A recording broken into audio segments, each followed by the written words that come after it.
Assalamu alaikum students, my name is Saddam Saeed and today we are going to teach our lecture number 2। तो आज हमारा OSP round 2 का week number 2 start होगा और ये lecture मैंने आज थोड़ा लेट अपलोड किया था क्योंकि मेरे लैपटॉप का थोड़ा सा इशू था। तो इंशाल्लाह आज हम इसे कंप्लीट करेंगे।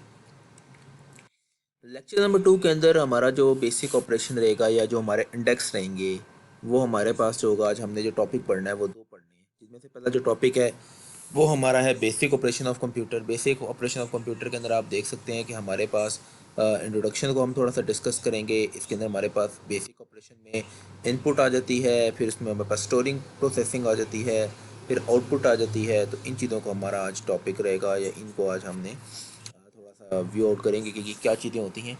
ये सारी चीज़ें जो आपको बुलेट्स पॉइंट में शो हो रही हैं ये सारी जो है वो बेसिक ऑपरेशन ऑफ कंप्यूटर ही होती हैं। अब इंट्रोडक्शन कंप्यूटर की बात है, बहुत बार आप पढ़ चुके हैं। मैंने कुछ लेक्चर के स्टार्टिंग में बता दिया था कि हमारे पास कंप्यूटर क्या है।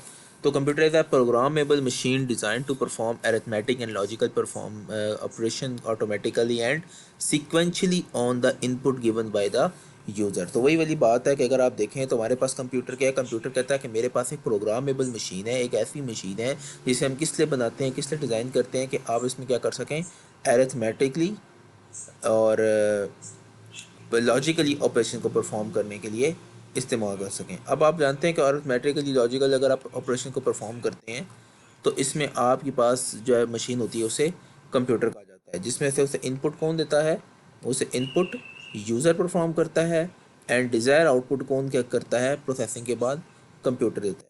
तो computer component divide into two major categories, दो तरह की मेजर कैटेगरीज में कंप्यूटर को हम डिवाइड करते हैं, इसे कंपोनेंट को डिवाइड करते हैं। पहला क्या है, हार्डवेयर, और दूसरा क्या है, सॉफ्टवेयर। ये तो सिंपल सी डेफिनेशन थी जो आप पहले से पढ़ते हैं, इसको स्टार्टिंग में इसके मेंशन किया ताकि आपको थोड़ा सा आइडिया हो सके। अब इनपुट नाम ज़ाहिर है, इनपुट का मतलब क्या होता है। इनपुट का मतलब होता है कि वो वैल्यू जो यूज़र आपको देगा। आप कैलकुलेटर ओपन करते हैं, आप वहाँ पे लिखते हैं 2+2, तो 2+2 और इज इक्वल टू, ये चार बटन आप खुद एंटर करते हैं। इसका मतलब है कि आप इनपुट एंटर कर रहे हैं। इज इक्वल टू के बटन के दबाने के बाद आपको 4 आउटपुट शो होती है, तो वो आउटपुट है, वो प्रोसेसिंग के बाद शो हो रही है तो वो आउटपुट होगी। सेम लाइक यहाँ पे भी ये कहता है the process of entering data, ऐसा प्रोसेस जिसमें हम डाटा को एंटर करते हैं and instruction into the computer system, उसे क्या कहा जाता है, इनपुट कहा जाता है। फिर वो कहता है कि input is the basic operation of computer. बिल्कुल बेसिक सी बात है कि अगर मैं कोई चीज़ इनपुट करूँगा तो मुझे इसकी आउटपुट रिसीव होगी। A computer system consist of different function unit and input units does the operation of inputting, कि हमारे पास डिफरेंट फंक्शन यूनिट है जिसके अंदर हम इनपुट अपना इस्तेमाल कर रहे हैं और हमें आगे से आउटपुट फॉर्म करते हैं, मिल जाती है। आपकी यूएसबी है, आपकी डाटा केबल है, आपका प्रिंटर है, और जितनी भी चीज़ें हैं आप यूज़ करते सारी इनपुट के तौर पे हम देते हैं। स्टोरिंग नाम ज़र है कि आप क्या करते हैं, डाटा को क्या करना है, स्टोर करना है। डाटा स्टोर करने का मतलब क्या है कि आप यूएसबी के अंदर डाटा स्टोर करते हैं, मोबाइल के अंदर डाटा स्टोर करते हैं। वही यहाँ पे भी यही बात कर रहा है कि saving data and instruction to make readily available, कि मैंने डाटा सेव कर दिया और मेरी जो इंस्ट्रक्शन है वो दूसरे बंदे के लिए पढ़ना ज़्यादा आसान हो गया, जिसके अंदर वो यूज़र अगेन उसमें कुछ ऐड कर सकता है अपनी रिक्वायरमेंट के मुताबिक। अब यहाँ पे भी वो ये बात कर रहा है कि दो तरह की स्टोरेज हो सकती हैं। अगर आप देखें तो सेकंड पॉइंट में लिखा हुआ है टेम्परेरी, जिसे दूसरे लफ्ज़ में क्या कहा जाता है, प्राइमरी स्टोरेज। और दूसरी क्या होती है टेम्परेरी के अलावा, परमानेंट, जिसे क्या कहा जाता है, सेकेंडरी स्टोरेज। तो प्राइमरी और या टेम्परेरी स्टोरेज कौन सी होती हैं, ये ऐसी स्टोरेज होती हैं जिसमें डाटा थोड़ी देर के लिए आता है और उसके बाद डाटा ख़त्म हो जाता है। एग्जाम्पल इसकी रैम है, RAM रैम, जो मैंने लास्ट लेक्चर में पढ़ाया था। और रोम कौन सी है, टेम्परेरी, और सेकेंडरी स्टोरेज कौन सी होती है, जहाँ पे डाटा आपका परमानेंटली रहता है। आपने हार्ड डिस्क के अंदर गेम रखी, कंप्यूटर बंद किया, ऑन किया, आपकी हार्ड डिस्क में गेम पड़ी रहेगी। लेकिन जब आप कंप्यूटर ऑन करते हैं, रैम में डाटा लोड होता है, लाइट चली गई आपने या आपने कंप्यूटर को शट डाउन कर दिया, तो ऑटोमेटिकली जो डाटा रैम में या मौजूद है वो क्या हो जाएगा, वहाँ से निकल जाएगा। तो वो कौन सी रैम हुई, वो टेम्परेरी रैम हुई, और हार्ड डिस्क जो आपकी वो परमानेंट रैम हुई। अब प्रोसेसिंग नाम से ज़ाहिर है, प्रोसेसिंग क्या काम करेगा, ऐसी तमाम चीज़ें जिसके अंदर कंप्यूटर आपका प्रोसेसिंग करेगा, जिसमें आपका ऐड, मल्टीप्लाई, डिवाइड, सब्ट्रैक्ट, कुछ भी करेगा वो सारी प्रोसेसिंग में आएगा। पहली लाइन में ये बात लिखी हुई है। और logical operation on data to convert them into useful information, क्या के बाद जितनी भी लॉजिकल इंफॉर्मेशन होंगी उनको प्रॉपरली कन्वर्ट करेगा इंफॉर्मेशन के लिए जो आपको चाहिए होंगी। मैनिपुलेशन का मतलब होता है कि आपने ऐसी इंफॉर्मेशन जिसको आपने चेंज करना हो, जिसको आपने मॉडिफाई करना हो, तो कंप्यूटर में जितनी भी डाटा में इंफॉर्मेशन को हम मैनिपुलेशन करते हैं, वो भी एक तरह से प्रोसेसिंग का हिस्सा ही होती है। आउटपुट, यू नो डैट, कि आउटपुट हमारे पास क्या होती है, वो आउटपुट जो हमारे पास यूज़र हमें प्रोवाइड कर रहा है, जो यूज़र हमें एंड जब आप इनपुट दे देते हैं उसके बाद कंप्यूटर जो हमें स्क्रीन पे शो करता है उसे हम क्या कहते हैं, आउटपुट। वही बात लिखी है कि anything that is output form the computer system the result of processing, कि प्रोसेसिंग के बाद जो हमें रिजल्ट मिल रहा है वो आउटपुट है। Computer produce result in binary form and output used thus decoding to make it usable to be the user, कि कंप्यूटर क्या करता है हमारे पास, वो रिजल्ट प्रोड्यूस करके देता रहेगा हमें बाइनरी फॉर्म के अंदर, और हम क्या करते रहेंगे, उसको डिकोड करते रहेंगे यूज़र के लिए। तो यहाँ तक हमारे पास जो था वो बेसिक ऑपरेशन ऑफ कंप्यूटर जो था, ऑपरेशन था, वो हमने पढ़ लिया। सेकंड जो टॉपिक इस वीक का है वो है सिस्टम सॉफ्टवेयर। अब व्हाट इज सिस्टम सॉफ्टवेयर, कि सिस्टम सॉफ्टवेयर क्या होता है? कह रहा है सिस्टम सॉफ्टवेयर का मतलब है सेट ऑफ प्रोग्राम, एक छोटा सा प्रोग्राम। वो क्या काम करता है, वो आपके कंप्यूटर में जितने भी सॉफ्टवेयर हैं उनको रन करने में मदद देता है। आप कंप्यूटर में विंडो नहीं करेंगे, आपको कोई एप्लीकेशन आपकी नहीं चलेगी। वो यहाँ पे भी यही बात कर रहा है, कह रहा है सेट ऑफ प्रोग्राम एक छोटा सा प्रोग्राम है, उसको हम लिखते हैं, उसे सिस्टम सॉफ्टवेयर कहते हैं। वो कौन से प्रोग्राम होते हैं जो क्या करते हैं, सेकंड पॉइंट देखिएगा, enable a computer to perform routing task, जो मेरे कंप्यूटर में कुछ टास्क परफॉर्म करे, सच एज स्टार्टिंग अप। आप जब कंप्यूटर का लैपटॉप का या कंप्यूटर का पावर बटन ऑन करते हैं, तो आपके बटन ऑन करने से लेकर डेस्कटॉप के आने तक जितना भी प्रोसेस चल रहा है वो कौन कर रहा है, वो सिस्टम सॉफ्टवेयर कर रहा है। ये और क्या काम करता है, ये मैनेज फाइल कर रहा है। और क्या काम करता है, जब आप कंप्यूटर को शट डाउन करते हैं तो भी यही सॉफ्टवेयर काम कर रहा होता है। There are several type of operating system depending on the type of task they perform. बहुत तरह के ऑपरेटिंग सिस्टम होते हैं और ये डिपेंड करता है कि किस तरह का आपने ऑपरेशन जो है उस पर परफॉर्म करना है। ऑपरेटिंग सिस्टम क्या होता है, व्हाट इज़ ऑपरेटिंग सिस्टम? आप इस टाइम अपने लैपटॉप या कंप्यूटर पे या मोबाइल फ़ोन पे या किसी भी लिनक्स पे अगर आप मुझे ये लेक्चर देख रहे हैं, तो आपके मोबाइल फ़ोन पे भी एक ऑपरेटिंग सिस्टम इंस्टॉल है। वो एंड्रॉयड का होगा, कोई बंदा आईफोन इस्तेमाल कर रहा है उसका iOS का होगा। अगर कोई बंदा लैपटॉप पे, मेरा कोई स्टूडेंट ये लेक्चर देख रहा है, तो उस पर विंडोज़ इंस्टॉल हुई होगी या मैक इंस्टॉल हुई होगी, तो वो सारा आपका ऑपरेटिंग सिस्टम है। कह रहा है once the operating system and system devices have been activated, जब आप उसको इंस्टॉल कर देते हैं, एक्टिवेट करते हैं, तो बायोस का पूरा मतलब क्या है, सुन लें, बेसिक इनपुट आउटपुट सिस्टम, इसको हम शॉर्ट वर्ड में बायोस कहते हैं। ये क्या काम करती है कि जैसे ही आप अपना कंप्यूटर ऑन करते हैं, सबसे पहले ये चेक करते हैं कि आपके कंप्यूटर में सारे हार्डवेयर जो हैं वो ओके लगे हैं या नहीं लगे।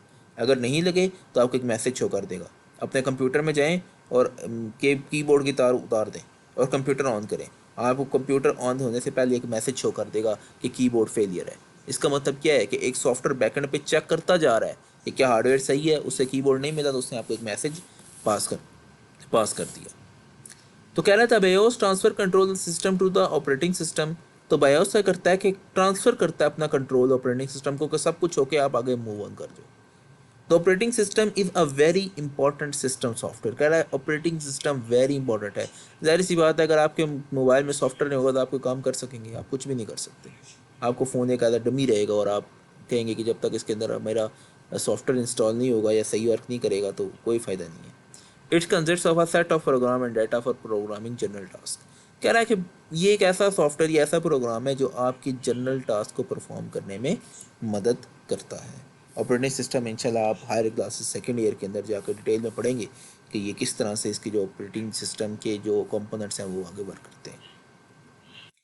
अब वो बात करता है कि ऑपरेटिंग सिस्टम क्या का काम करता है। तो क्या काम करता है ऑपरेटिंग सिस्टम, आप खुद भी जानते हैं। बूटिंग अप का मतलब तक स्टार्ट करना, आपका मोबाइल या कंप्यूटर वो स्टार्ट करता है, बूट करता है। मैनेज प्रोग्राम मैनेज करता है, मैनेज फाइल करता होगा। कंट्रोलिंग सिस्टम डिवाइसेस कंट्रोल भी डिवाइस करता है। और मल्टीटास्किंग का मतलब होता है कि एक वक्त में एक से ज़्यादा फंक्शन परफॉर्म करना है। देखें ना, आप अपने कंप्यूटर या लैपटॉप के ऊपर क्या कर रहे हैं, एक टैब पे आपने फेसबुक ओपन की है, एक काम हो गया। दूसरे टैब पे आपने यूट्यूब पे आप सॉन्ग सुन रहे हैं, दो काम हो गए। तीसरे लैपटॉप पे आपने अपनी जीमेल ओपन की हुई है, तीन काम हो गए। आपने 7 सॉन्ग प्ले किए हुए हैं, 4 काम हो गए। तो एक ही वक्त में आपका कंप्यूटर क्या कर रहा है, मल्टीटास्क परफॉर्म कर रहा है। ये बैकएंड पे कौन कर रहा होता है, ऑपरेटिंग सिस्टम कर रहा होता है। आगे चलते हैं।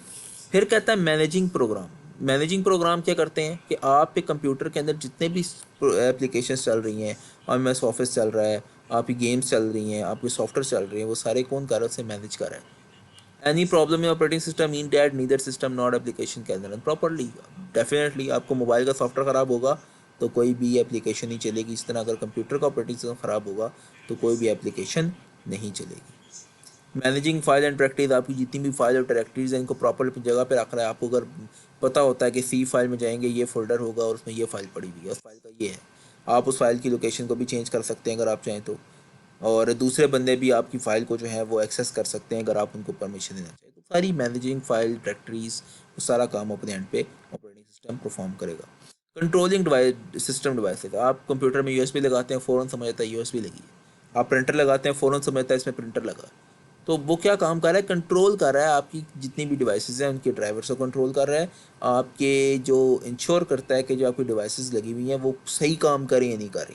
अगर नहीं करें तो उसके बारे में आपको बताएगा। It's coordinate between the devices and application program, आपके डिवाइसेस और एप्लीकेशन के बीच में एक कोऑर्डिनेशन करा देता है ताकि कोई भी इशू हो तो यूज़र को पता चल सके। मल्टीटास्किंग अगेन मैं बता चुका हूँ कि एक ही वक्त में दो या दो से ज़्यादा काम एक ही वक्त में करना, वो मैंने ऑलरेडी आपको बता दिया कि इसमें अब यूज़र एक ही वक्त में डिफरेंट डिवाइसेस और डिफरेंट एप्लीकेशंस पे एक साथ काम कर सकते हैं ताकि उसका टाइम बच सके।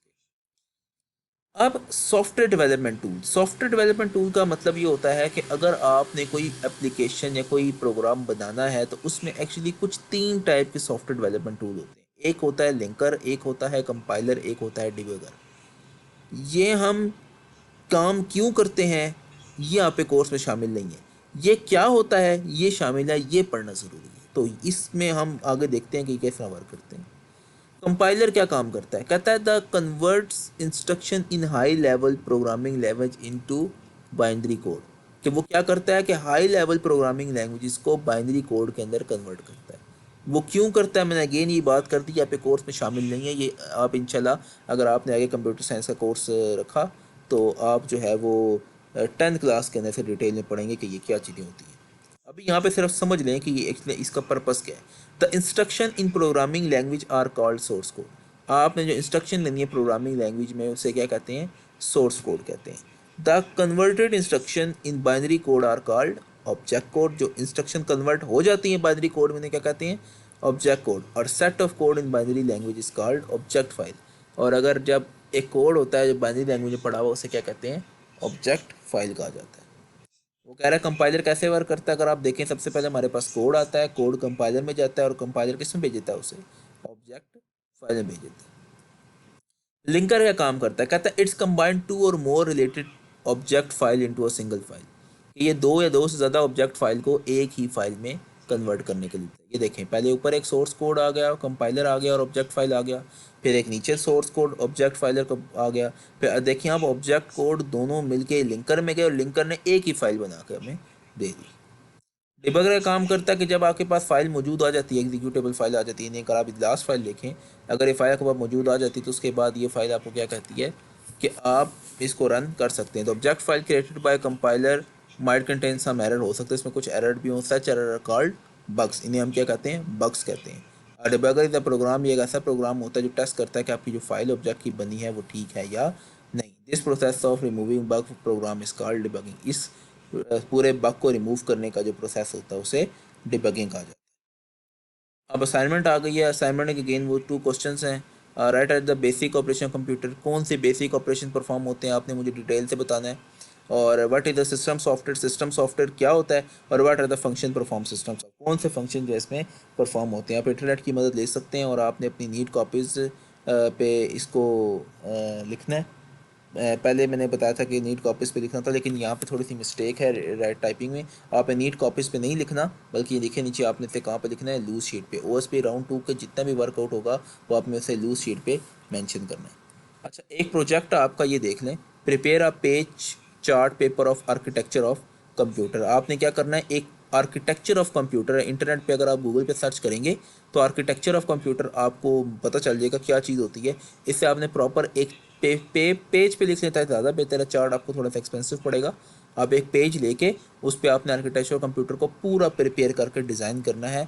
और जब ये OSP राउंड 2 को मैं चेक करूँगा तो ये आपने मुझे साथ चेक करना है। याद रखें प्रोजेक्ट के बगैर आपके पूरा ये जो वीक होगा OSP राउंड 2 का ये एक्सेप्ट नहीं होगा, ये मैं स्ट्रिक्टली बता रहा हूँ।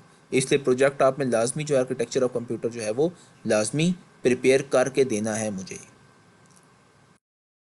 Thank you very much students, आज का लेक्चर यहीं तक था। अगर आपको कोई लेक्चर मिसिंग हो तो आप यहाँ से देख सकते हैं। स्टे होम, स्टे सेफ, अल्लाह हाफिज़।